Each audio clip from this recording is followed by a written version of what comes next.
This episode of Outlines contains descriptions of the killing of a 14-year-old girl and may not be suitable for all listeners.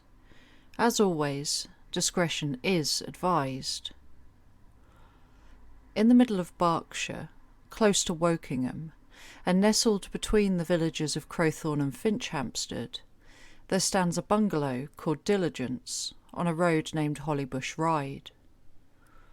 Look at a map of the area and you'll see houses to the north, but to the south lay three straight roads which intersect to form the shape of a triangle, inside which is mostly the National Trust-owned area of Simon's Wood, a woodland filled with ponds, wildlife and birdsong. The bottom part of the triangle is Wellingtonia Avenue, so named for the tall, broad sequoia trees which line its path. If you look at an older map of the area, you'll see how much of the ground was once woodland, split close to the top of the triangle by a track referred to as the Devil's Highway, once a Roman road and now no more than sandpaths and scrubland. I know I often mention referring to old maps, but for cases like this, ones which go back to the 1960s or even earlier, they're an invaluable tool for understanding how an area has grown and changed over time. In the map I'm referring to, Diligence has not yet been built, and the 3-acre plot where it today stands is merely marked by solid boundary lines, the area itself still part of the woodland. The land was bought in 1955 by Arthur Bradbury. Mr. Bradbury and his wife Jean had one child, a daughter named Ruth, who was born in Suffolk in 1953. By the mid-50s, they were living in Berkshire, and Arthur, who owned a laundrette in Reading and later worked as a commercial display artist, had purchased the land on which, over the course of 4 years, Diligence would be built.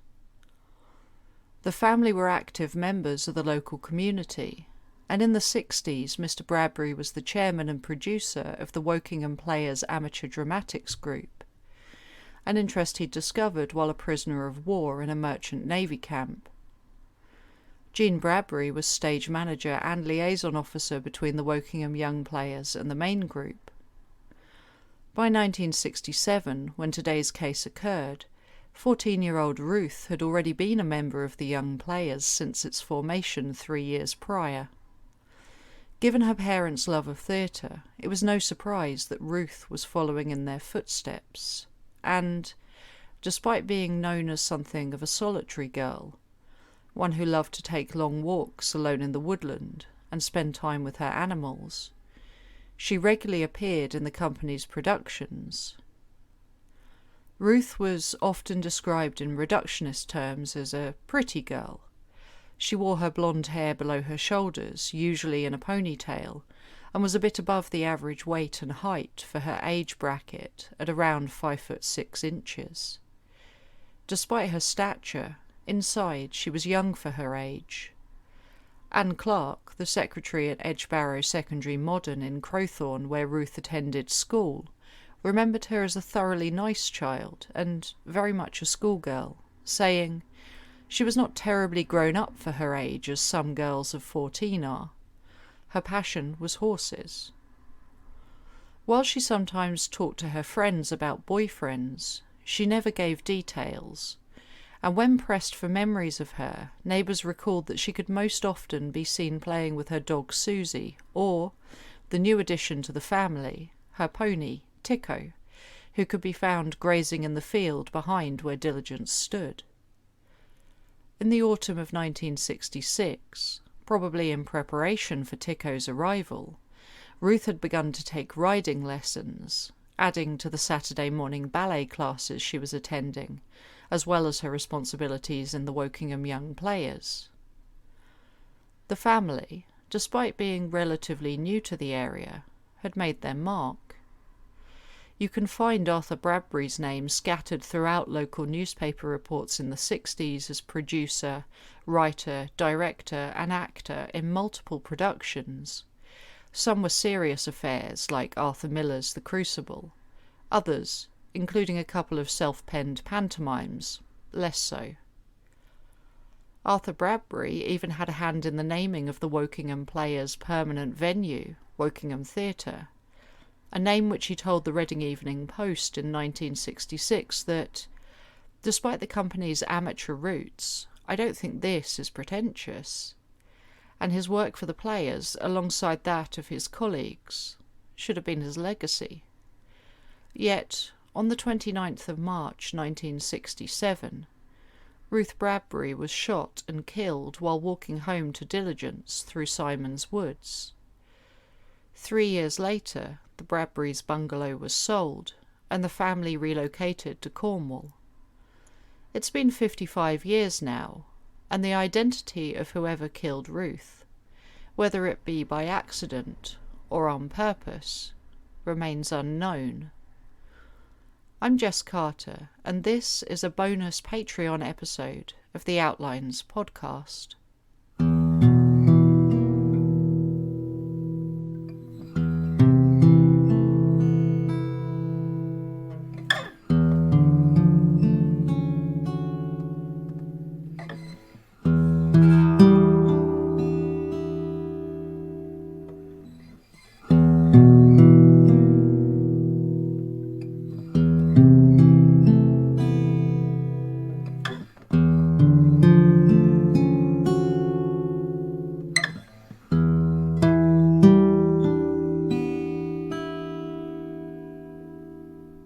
The morning of Wednesday, March the 29th, was cold but sunny.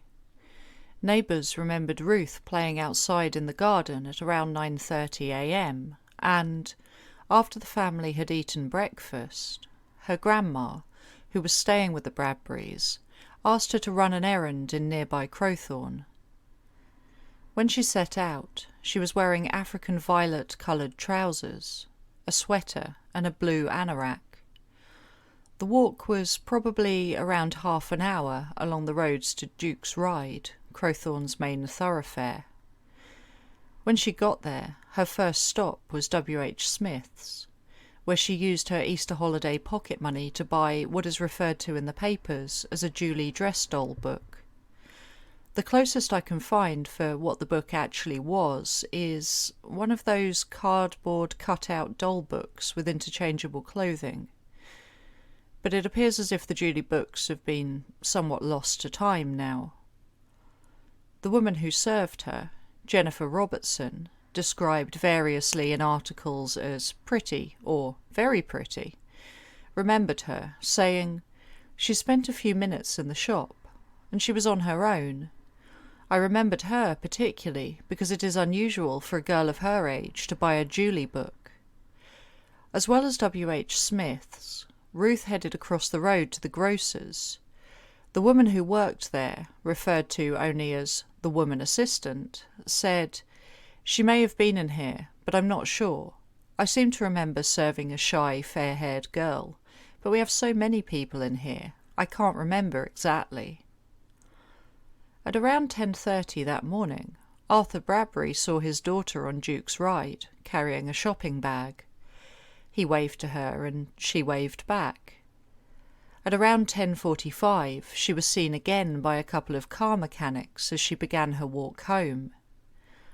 She was on her way back when she decided she should go to the newsagent's, returning to Crowthorne one more time. The shortest route home would have taken her along the roads in the direction she'd come from, but instead she decided to take a walk up Wellingtonia Avenue, under the sequoia trees. Later, Detective Superintendent Frank Williams, who would briefly lead the investigation, said of this decision, "This girl was well off her route. She should not have gone home that way. It was a cold day, and she had a long way to walk home. She was at least half a mile away from her normal route." For Ruth, though, who enjoyed long walks, the woods on a cool but sunny day must have seemed like an inviting prospect. She made her way along Wellingtonia Avenue until she reached the first of a short row of Grange-style houses. Opposite the house was one of the entrances to Simon's Woods, and while not the most direct of routes, it did lead back to Diligence if you followed the optimistically named lane far enough.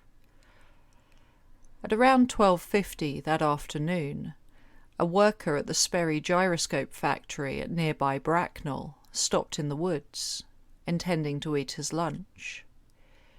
He found Ruth about 200 yards down the sandy lane. She was laying in the centre of the path on a sharp bend. On the ground beside where she had fallen, in a pool of her blood, lay her shopping bag, and, still clutched in her left hand, was her change from the shops. At first glance, it appeared as if she had been attacked from behind, and that whatever had happened had occurred not long before she was found. The day after Ruth's death, perhaps fueled by speculation that her murder was linked to that of Yolande Waddington's in Beanham, which had occurred 5 months previously, newspapers were quick to report that Ruth had suffered a severe knife wound to her throat. This was nowhere near the truth, though.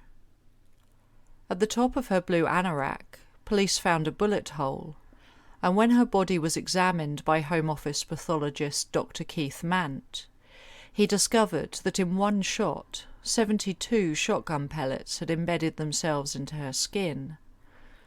Some were shallow wounds, but one, which appeared to have come from some of the pellets having fused together, was a half-inch wound. The fused pellets had entered her body below her neck and had deflected, fracturing the top of her spine and causing the hemorrhage which had killed her. Death, it was reported, would have been almost instantaneous. Following Ruth's killing, news spread quickly throughout the area, and her grandmother told the papers, "One of her little friends ran to me and told me about it. She had not been gone from here more than 2 hours when it happened." On my most recent visit to Berkshire, Gemma and I took a detour to Simon's Woods. At the time, the little description available of the area in which Ruth was killed talked of the wood's 2 lakes, a picnicking spot and the thick carpet of leaves and moss which covered the ground. Around the path where she was found, tin can targets lay scattered, and the trees and nearby fence posts were pockmarked with pellet holes. There's one reel of archival video footage from the time, which shows the path near where she was discovered. It's flanked with leafy bushes and spindly trees, very different from those which line Wellingtonia Avenue. The day we visited, we ran into a little problem when Gemma's van was too tall to fit underneath the Simon's Woods car park safety barrier, and so we stopped at the entrance and stood outside under the gloom of threatening rain clouds. Despite the line of nearby houses, and helped by the road closed sign we'd circumnavigated on our way down Wellingtonia Avenue, the place was almost silent. The glimmer of recent rain on the trees around us made everything appear vibrant and green. The floor, even in early September, bore a carpet of dead leaves. The thin trees provided little in the way of eye-height cover, stretching up but not out in their attempts to fight for sunlight. As you'd expect from a National Trust area, the woods are clean and peaceful, and bear no sign of the squirrel and bird shooting which was apparently rife there in the 1960s. At the time, Detective Superintendent Frank Williams was quoted at a press conference as saying, "During the search we have found plenty of evidence that a lot of shooting goes on in that area. It appears that 22 rifles have been used for shooting, as well as shotguns. We've established that a shot was heard in the vicinity of the killing on Wednesday, but we cannot rule out the possibility that it came from elsewhere." On Wednesday the 29th, Detective Superintendent Williams, who was second in command of the flying squad at Scotland Yard, spent 90 minutes inspecting the scene. If you've heard of Frank Williams before, it's probably because he was the most senior officer involved in the 1963 Great Train Robbery investigation. And while in 1967 he may have been more used to dealing with thefts and informants, by 1968 he had shifted permanently to the murder squad, where he stayed until his retirement in 1971.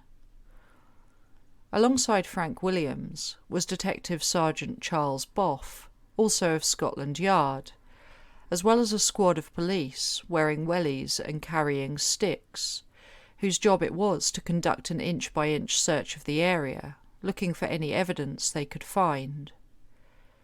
36 police officers reportedly searched the scrubland near the path which led to one of the lakes in the area, Heath Pool, as well as the ground alongside Wellingtonia Avenue. Despite the large amount of targets and pellet marks at the scene, police had not had much luck recovering shotgun cartridges, especially that of a .410, which ballistic experts had ascertained, in part due to the quantity of pellets found in Ruth's body, to be the most likely murder weapon. In articles from the time, the .410 is often referred to as a lady's gun, which is a derogatory way of saying that it didn't have the power or kickback of other guns of its type, and was most often used by younger, more inexperienced shooters for aiming at squirrels and birds. The cartridges themselves were distinctively long and thin, and would have stood out amongst others, even through the woodland foliage. Within a few days of Ruth's killing, Superintendent Frank Williams was quoted as saying, "We are still treating this as murder, although we cannot rule out the possibility of it being an accident. If some youngster comes forward and says it was an accident, we shall be very pleased. This appears to have been a motiveless killing. Ruth had not been assaulted in any way." But despite the end of the week's shift of focus, the day after Ruth was killed, a Wokingham man, prospective Liberal candidate Dennis Case, also a master at Wellington College, came forward to tell police, "At about midday yesterday, I saw Ruth getting into a car at Duke's Ride. I recognised her from the pictures in the papers today. I obviously didn't think anything of it, but I noticed that the car was a metallic colour. I could not see what she was wearing, as the open door of the car partly obscured her. I didn't notice who was in the car." It soon transpired that Mr. Case had been mistaken, but it's a good example of how investigations like this have to contend with well-meaning misinformation. It makes me wonder how often the same is true of witness statements that are never completely refuted, and how these can steer the narrative around cases away from the truth, especially when the press report widely upon them. This time, it took until only Friday, March the 31st, for Superintendent Williams to tell the papers, "Mr. Case's description does not tally with Ruth's." On that Friday, the investigation of the area was still in full swing. The place where Ruth's body had been discovered remained surrounded by a canvas screen, and on the lane a police caravan was parked alongside a makeshift kitchen to provide tea to the officers combing the area. As well as the investigations on the scene, police were quick to contact staff at the notorious Broadmoor Psychiatric Hospital in Crowthorne to check that there were no escapees, though, thankfully, all 800 patients housed there were quickly accounted for. Detectives had soon realised that they needed a ballistics expert to examine the area where Ruth had been killed, and so they brought in Detective Superintendent John McCafferty, alongside local gun experts, to examine the scene. McCafferty conducted tests at Simon's Woods and quickly established that the shot had been fired from between 30 and 50 yards away, through a gap in a large rhododendron hedge, behind where Ruth had been walking. The rhododendron bush itself showed signs of a gun having been fired through the foliage. Several leaves were discovered to contain pellet holes, and a small scuff mark was visible on a branch near the front of the bush, which was probably made by the momentum of the barrel as the gun was fired. At the inquest, Superintendent McCafferty was asked whether the person who shot Ruth could have done so without knowing, to which he replied, "No. From my observations, I could see quite clearly what was going on in the roadway at the point where the girl was found." It appears that, quite early on in the investigation, police were anxious to publicise the idea that whoever was responsible for Ruth's death could have shot her accidentally. Frank Williams told the press on Tuesday the 4th of April that it is very likely that the parents of a young hooligan may be assisting their son and not coming forward to us. If someone can show us this is a genuine accident, then they have nothing to fear. But if this is an accident, the longer this person stays away, the more sinister this case must appear. Whether the line was a ploy to lure out the perpetrator, or if police genuinely felt that a teenager might have shot Ruth accidentally, the focus of their investigations did, for a while, centre around youth clubs and schools. As well as anyone who might have witnessed someone shooting in the woods that morning, squads of police spoke to walkers, and while a young man was seen in the area at the time Ruth was found, he was soon located and cleared of any involvement.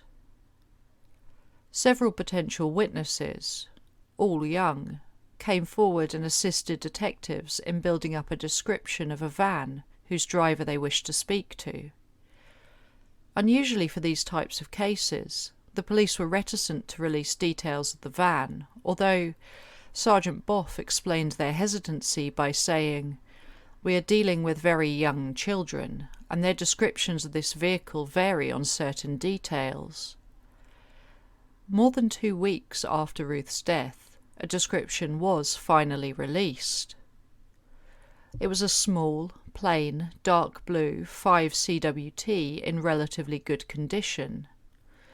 The driver of the van was between 35 and 40 years old, with dark hair. The same day, the description of another driver was also given. He was around 20 years old, slim, and dressed in a white shirt and black suit.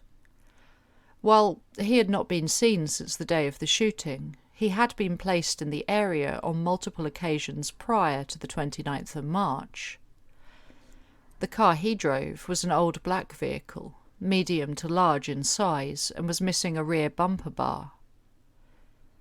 By the 20th of April, James Boff told the media, "We have not had one person come forward who was shooting in the woods on that day, but we believe there were more than just one person shooting there. And police, who by this point were running short on leads, also placed an appeal notice at the local cinema, asking for anyone who might have seen someone to come forwards." On the 10th of May, a description of a new potential witness was released. He was a fair-haired young man or youth, as he was described, who had been seen in the woods on the morning of the murder.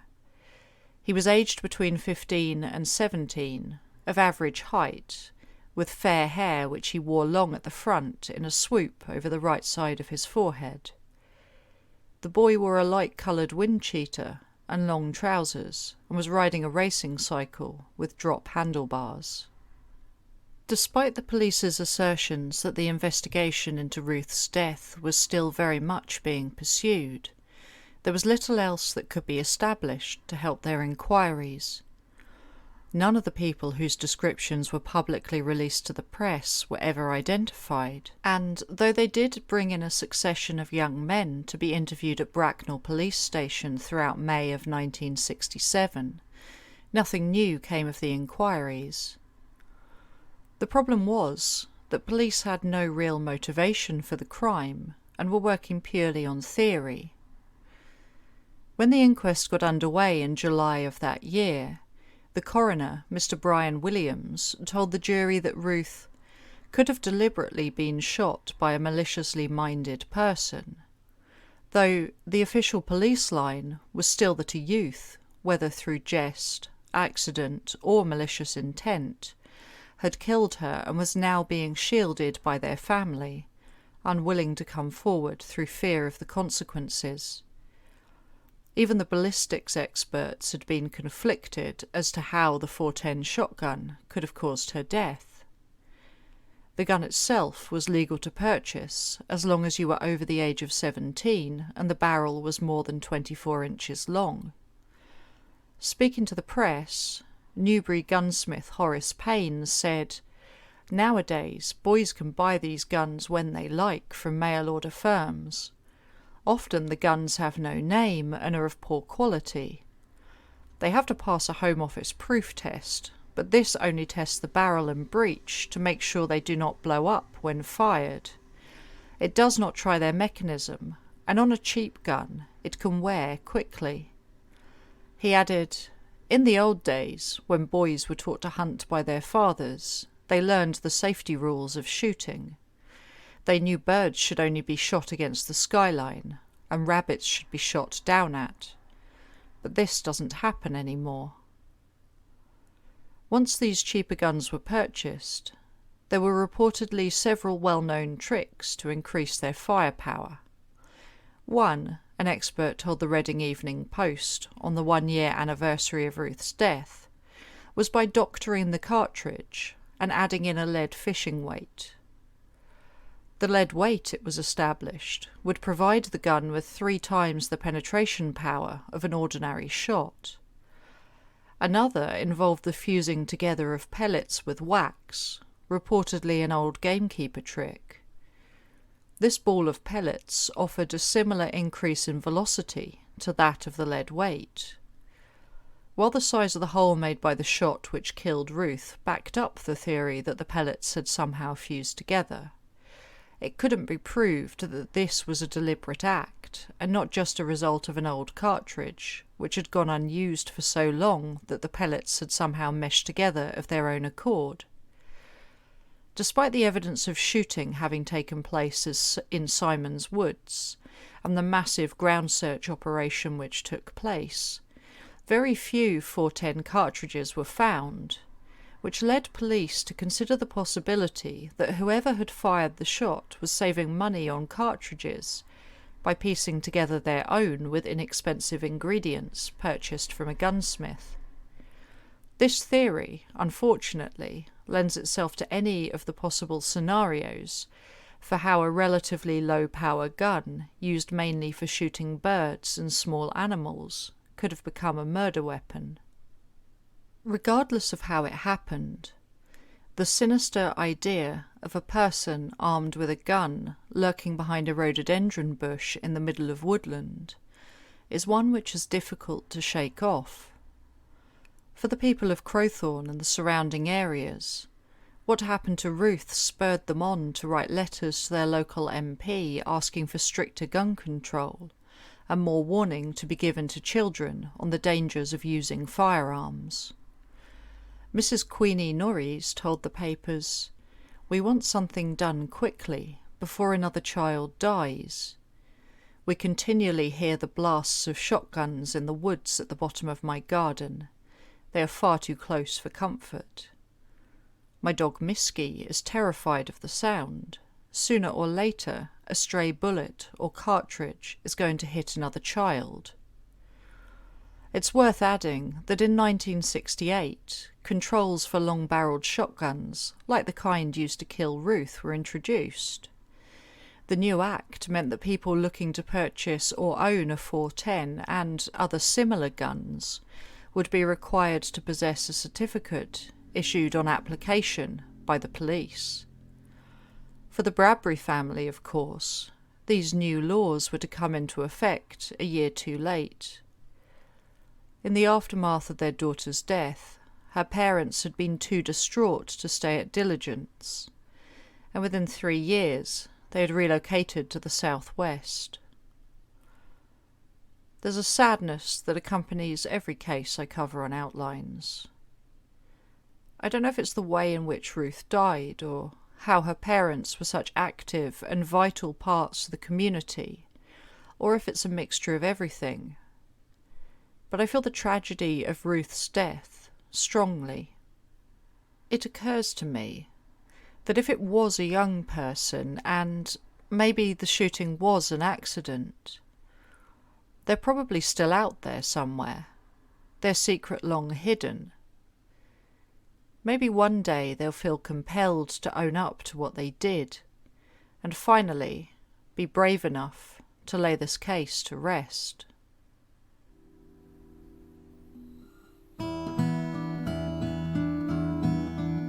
This episode of Outlines was researched, written, performed and produced by Jess Carter. The music was composed by Elias Hardy.